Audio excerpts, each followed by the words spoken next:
So, did a podcast with Blair earlier in the afternoon, and we went 40 minutes, and it felt like we talked for 12. So, I probably won't get through everything I want to say. I told her when I was running for the state legislature, they said, you have 10 minutes. I was thinking, there's no way I can speak for 10 whole minutes.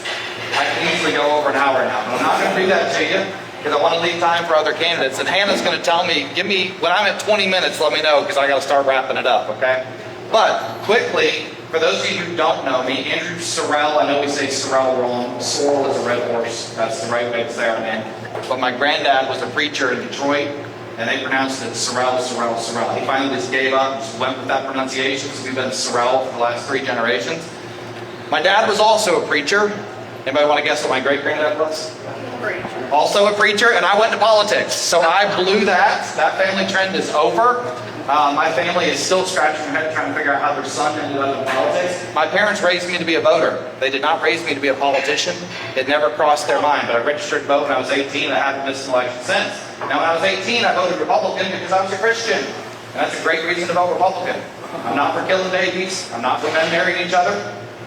Pretty simple stuff. But there's a lot more reasons to be a Republican. There's a lot of other liberty and freedom type issues, like medical freedom, like the Second Amendment, that are important to us. There's a lot of other good reasons to vote Republican. But even within Republican circles, there are people who run as Republican to get elected, and there are people who actually believe in the principles of freedom and liberty.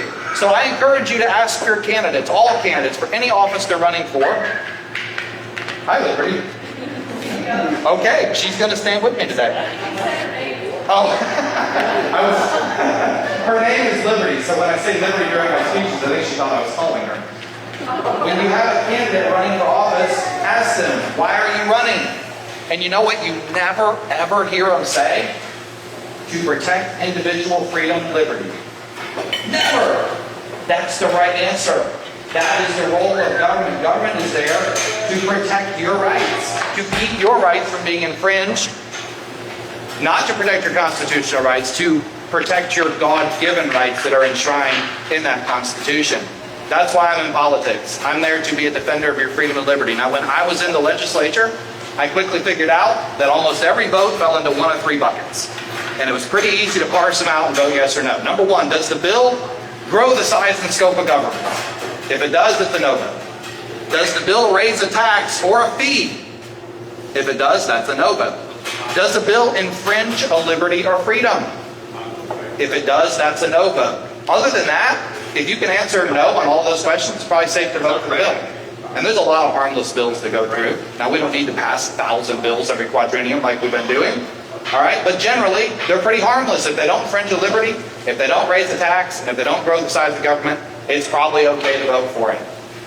And as a freshman, I figured this out. If I hit the no button a lot, I was at the top of the scorecards. Now, my first year, I got down there, made a mistake or 2. I was only ranked the 5th most conservative in Alabama. So I go back home to the Lauderdale County Republican Party, and we were given time a legislative update, and I said, good news, I was ranked the 5th most conservative out of 105. And I got a very lackluster reaction, honestly. And my brother was in the crowd, and he goes, come back when you're ranked number 1. So I did. The next 3 years, I was ranked number 1 most conservative. And to be honest, it really wasn't that difficult. On some of the scorecards, like the Club for Growth scorecard, where they score, fiscal conservatism, I had a 95. The next closest person had a 39. The average Republican had a 17. The Democrats only underperformed the average Republican by 10 points. So you heard there's not a dime's worth of difference in the Republicans and the Democrats? Yes, there is. Exactly a dime. 10 percentage points is all that we are better on average than them. By the way, they averaged that low with me having a 95 and pulling their average up. Think about that. That's crazy. How did they score so poorly? Well, they voted for budgets that grew government at a double-digit pace. We are growing our government in Alabama faster than the state of California is. Did you realize that? Yeah. Yeah, somebody did, good. And you grow your government 16% in 1 year. Is that conservative? No. I used to tell people, when voting against the budget is one of the most controversial things I ever did. And I would go home, people say, you voted against the budget. And I said, did you realize that every single Democrat in the legislature supported that budget? Does that sound like something you'd want me to vote for? Oh, when you phrase it that way, no. Yeah, why do we have a uniparty on the budget in Alabama? I thought we were small government conservatives. Just because you have the money doesn't mean you need to spend it. If you have extra money in the government, what do you need to do with it? Send it back to the people. What a novel idea. So now everyone running for office is talking about their $1.5 billion they've cut taxes. Does that include the $300 million a year you raised our taxes in 2019? Because I think you're still net negative on that, by the way I'm doing the math. We could have, by the way, this is an aside, but on the gas tax in 2019, my very first vote, 88% of my legislative district was against it. I ran a telephone poll, got 600 responses, 88% was no. Now, even if I wasn't philosophically opposed to higher taxes, how stupid do you have to be to go down there on your first vote and vote yes on a gigantic tax increase that 88% of your district is, oh, well, you must have had a really conservative district if 88% was against it. No, I had the most moderate district in Alabama. House District 3, I won with 52% of the vote. I was the narrowest win in the state house. And I always cracked up when other people would say, well, Sorrell, you can vote that conservative in your district, but you can't do that in my area. Why not? My area is bluer than your area. My area is purpler, I should say, more purple than your area. So anyway, in the legislature, I was the most conservative, but I ended up carrying legislation for Jim Ziegler, my predecessor as state auditor. And when I did that, I got interested in the position. So I decided to run for it, talked my wife into it. I'm having to fast forward the story here. I'm running for state auditor. There's 5 of us. I start off in last place. I'm at 3% of the vote, just like where Donald Trump started. I started at 3%, and I worked my way up. But I set a fundraising record. I more than doubled the previous fundraising record for state auditor, and everything was looking good.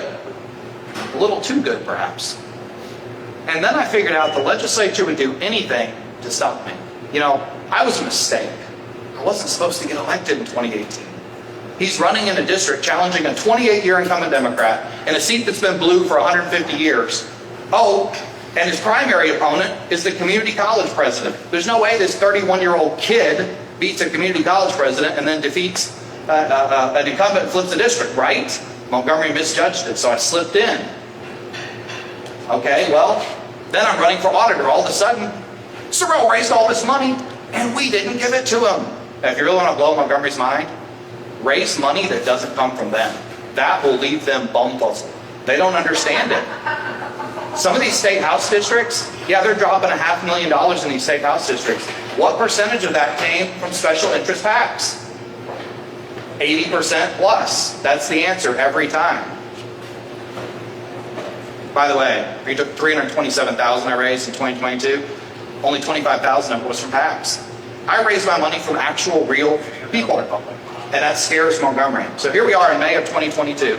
And the legislature, they came up with a clever idea. If we can't stop Sorrell from winning auditor, let's just get rid of the auditor.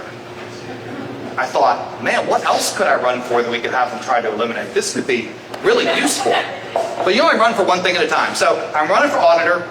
I've already raised all this money. I've put my own money in the campaign. And they introduced a bill to eliminate the auditor's office. Now, thankfully, it's a constitutional office, so it would require a vote of the people. And I'll tell you right now, Alabamians are not going to vote to eliminate the state auditor's office. They didn't like it when the legislature tried to take away the right to vote on their state school board members. They didn't like it when the legislature tried to ram through a bill this session to take away their right to vote on the PSC members. And they're not going to vote to get rid of their state auditor either. But I didn't want to risk it. Here I am, giving up my legislative seat to run for auditor, and they're trying to eliminate my position. And I was told by the speaker himself, don't worry, Andrew, that bill is nothing more than a political attack on you. It will not move. It will not come to a vote. It passed the state Senate. I said, are you sure? Don't worry, it won't come up for a vote. It came out of committee in the House. I said, are you sure? It sure looks like the bill's moving. We're 3/4 of the way through. Don't worry, Andrew, the bill won't come up. The very last day of session. 3rd on the calendar that morning. You were there. I did not eat until 5 o'clock that day. The only thing I did was call in every favor I had with every legislator in that chamber. And I said, what they're doing is wrong, and you know it. This isn't about me. This is about the auditor's office doing what's right. So this is a funny story I got to tell you. I know I'm running short on time, but I got to tell you this. So here we are. The legislature likes to, cloture. If the debate's endlessly going on, especially if it's towards the end of session, how do you shut up the Democrats? You cloture them. You need a 60% vote to cloture. Well, I thought, okay, if they're going to put my bill 3rd on the calendar, they had a couple controversial bills ahead of mine too, which was a mistake. They gave me like 5 hours to work the floor. Finally, the eliminate the auditor bill comes up. So what do? I get all my friends to go start yakking at the microphone. And this goes on for hours. And there's still like 12 people with their lights on to go speak.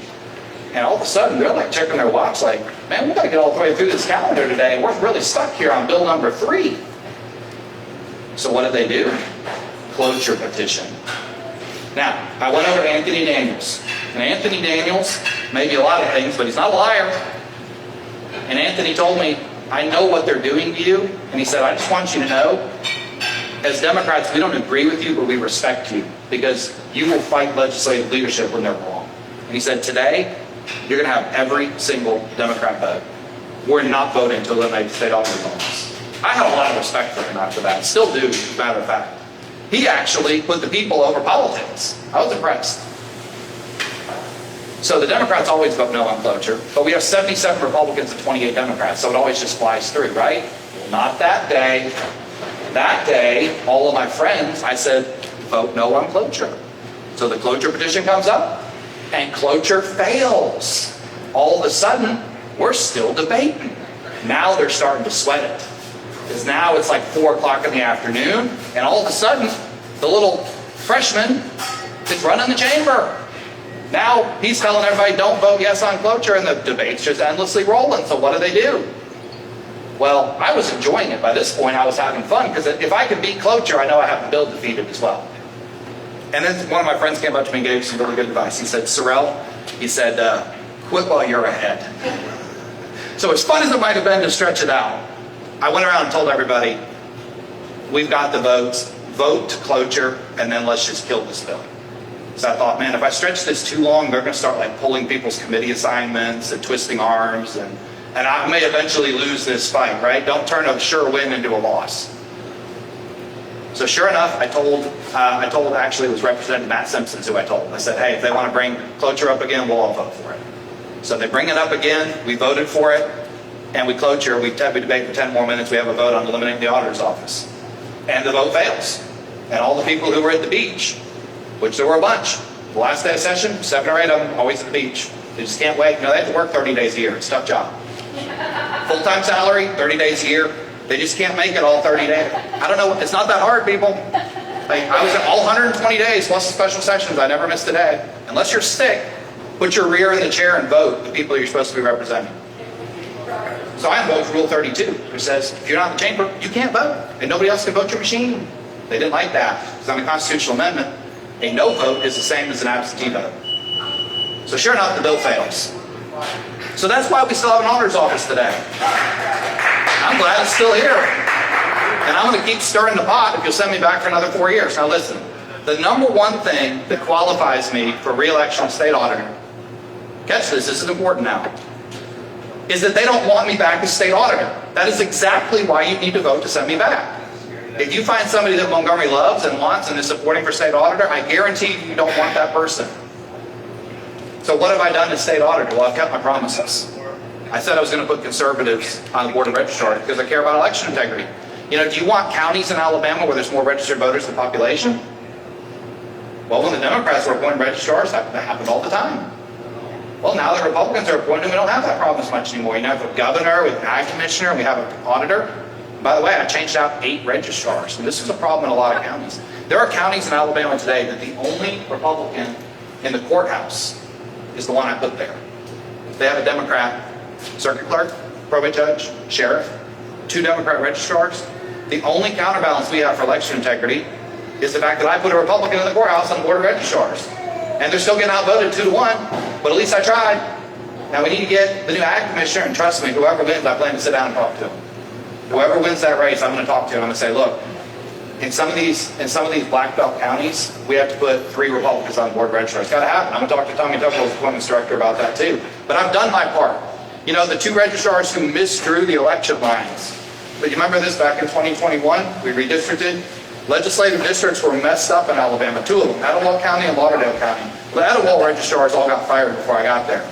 But the one in Lauderdale County was still there. I replaced her. If you can't do your job, I'm not going to put you back in the position. And did I feel a twinge of guilt? Yes. The woman went to church with my business partner.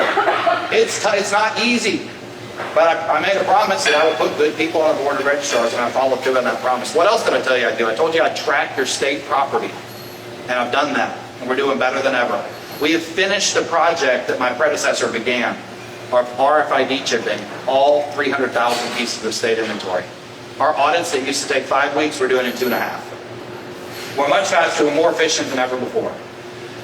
Now my staff, they had a new auditor coming in, and they were like, ooh, let's see if we can get some new stuff, So how about some new cars? My staff want a new car, so they emailed me.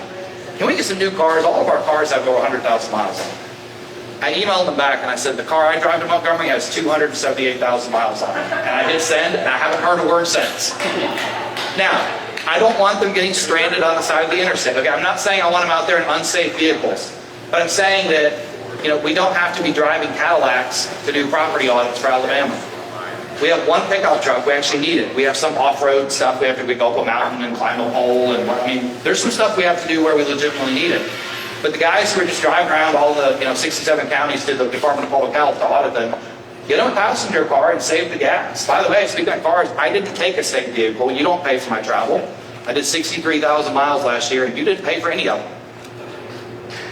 What else have I done to save money? Well, I practiced what I preach. When I was in the legislature, I voted no on 5 of the 8 budgets. So how could I go to the general fund budget chairman and request budget increases for myself? That would be a bit hypocritical, right? So 2 years ago, I put in for a 1% increase, which is less than the rate of inflation. This past year, I really blew their minds. I put in for a 1% budget decrease. Have you ever seen anybody in government ask to decrease their own budget? Do you know what the legislature told me? No! They actually gave me more money than I asked for. I told the governor's staff, I told both budget chairmen by text, I said, I appreciate it, I don't need this much money. And they're like, yeah, we're going to go ahead and give it to you. We don't think you can run it on that little. I was kind of flattered by that, honestly. But I told my staff, I said, well, they can't make me spend it, right? So if we don't need it, we're going to hang on to it. So I've kept the size of the office small. Now, 4 years ago, my staff was all across the street in the RSA Union building. We were paying rent to RSA, and our rent was about to triple because we had been subleasing from the Ethics Commission, and that lease was expiring, so we were about to triple on our rent. Now, to tell you how we got across the street, 20 years ago, there was a property audit done at the governor's mansion. The governor was missing a vacuum cleaner. An expensive, they're one of those rainbow vacuum cleaners, but still, they're missing a vacuum cleaner. So they published a report, and the governor gets angry. Made the governor look bad. Hey, we lost some property. The governor didn't get appropriate audits. Kind of embarrassing. The governor responded by throwing the auditor staff out of the Capitol. Because it's like kindergarten on Capitol Hill, right? Or Goat Hill. So for the next 15 or 20 years, my staff bounced around downtown Montgomery renting from the State House and other various RSA and whatnot.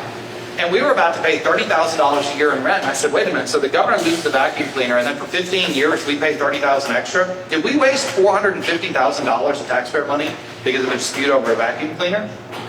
Crazy, right? If people knew how state government actually operated, well, it's not operating that way now. My mic's going in and out. It's not operating that way now because I met with the governor's chief of staff and I explained the situation. She said, we'll get you back in the Capitol. Now, they put me in the basement, okay? But the rent's free. I don't have any utilities to pay, so I'll take it. Now, my office is still on the first floor, but all my staff is underneath the Secretary of State's office back in the Capitol. So I've done everything I can do to keep the size of my own budget small. And I want to touch on one other thing here before. How am I doing on time, Mike? 3 minutes, okay. I want to touch on one other thing here, and that is the Board of Adjustment. This is the third of my duties as auditor. We talked about the other two. The Board of Adjustment is one of those things you don't really think about, unless you end up being the one with the claim before the Board of Adjustment, which has happened to more people than I can tell you. These people, nobody even knows what the thing is. And I get phone calls from teachers or people who have the Department of Labor employee backed into their truck in Walmart parking lot or whatever. And they call me and they're like, hey, you're on this Board of Adjustment auditor. I'm like, yeah, they are. What is this thing? What's the process? How do I get money back? Because you can't sue the state of Alabama. It's in our Constitution. You can't sue us. So how do you recover money from the state? The only way is to go before the Board of Adjustment. It's a really interesting system. There is no appeal. You can't even appeal it to the Supreme Court. It's like, once we vote, it's done. So it's a big responsibility. There's 4 people who serve on this board. It's your Secretary of State, your Treasurer, your Auditor, and your Finance Director. Now, as you can guess, there's a bunch of tie votes. Whoever's serving as chair, their vote counts double. Right now as the finance director, I was chair for the previous year. We kind of rotated around. We get big claims. We get $5 million wrongful death claims. You know, state trooper failed to properly administer first aid on the side of the highway and somebody died. $5 million claim. By the way, we voted no on that. It turns out that first responders were there, the ambulance, they tried to revive the person, they couldn't. By the time the state trooper got there, they were already dead. So we threw that claim out. But we get legitimate claims all the time. You know that in Alabama, we were the only state in the nation, up until last year, that had no workers' comp for teachers. If you're injured on the job as a teacher, only hope you have was to go before the Board of Adjustment. Out-of-pocket medical expenses, missed work. You don't have workers' comp as a teacher in Alabama until last year. We finally got that done. State Senator Sam Gavan carried that. But we still don't have it for anybody who's part-time or substitute teachers. So if a substitute teacher comes in, kid spills their drink in the hallway, teacher walks out the door, slips and falls and breaks their arm, sorry, no workers' comp. Not even paying your medical for that. That's not right. But the Alabama code says that we don't necessarily have to follow the law. We can do what is morally right. Does the state have a moral obligation to pay the claim? And regardless of what the law says, we can use the moral obligation clause to pay. And we do a lot of times. And I can't tell you how many times my vote has been the deciding vote. I think people assume that because I hesitate to say this, I guess I'm a government employee. I don't think of myself as a government employee. I think of myself as an employee of the citizens of Alabama. But yes, I do draw a paycheck from the state of Alabama, so I guess I work for the government. I think people expect me to side with the government because I work for the government. Like, are y'all nuts? Like, I know the butter's my bread. If I'm going to side with anybody, if it's a close one, I'm siding with the claimant, you know? And we do. We try to be fair on that board. And if we give out money that people don't deserve, that's taxpayer money we're handing out. That hurts all of you. But if we don't pay somebody who does deserve it, that's even worse. If a contractor doesn't get paid for a claim, a $250,000 claim, that could shut down their business. So we make a lot of weighty decisions there. So I just want to close by saying this. I think the job I've done as auditor for the last 4 years and my track record in the legislature are why you should send me back down there. They don't want to see me coming. There's only 2 of us running for re-election statewide, constitutional office holders. It's me and Young Boozer. I've been telling people, send somebody back to the Capitol who knows what they're doing, knows where the bathroom is, okay? We're going to have a lot of turnover at the top, so let's make sure we send somebody back who knows what they're doing. And finally, I want to say this. I'm not just there to be the state auditor. I am there to be outspoken on issues that affect Alabama. You know, it's interesting. If I come out and speak against the PSC bill, people say, stay in your lane, Sorrell. That has nothing to do with being state auditor. Why are you commenting on the PSC bill? If Young Boozer comes out and he's pro-gambling and goes and testifies at the committee hearing in favor of the gambling bill, they say, that's wonderful, great leadership. Y'all, I'm sorry, I'm going to talk about whatever I want to talk about. I'm up for re-election every 4 years, and as long as I stay on the right side of the voters, that's all I care about. So you can expect me to continue to be outspoken in defense of your freedoms and your liberties. You can expect me to be outspoken for the Second Amendment always, and not just because I own gun stores, but because I believe that you have a right to defend yourself without purchasing a permit from your state government. And thank you to Kim. I mean, the work that you and other activists did back in the 2020 to 2022 year are why we have constitutional carry today. And thank you to Stephanie for being the #1 warrior in the state for medical freedom. You know, people want to tell you what you're going to put in your body. No, that's a decision you make. People want to tell you you can't shop if you don't have a vaccine, or you can't travel, or you can't open your business. Absolutely not. During COVID, I went on national news. I was on the CBS Evening News. The day Governor Ivey shut the state down with an unconstitutional stay-at-home order, I went on and I said it.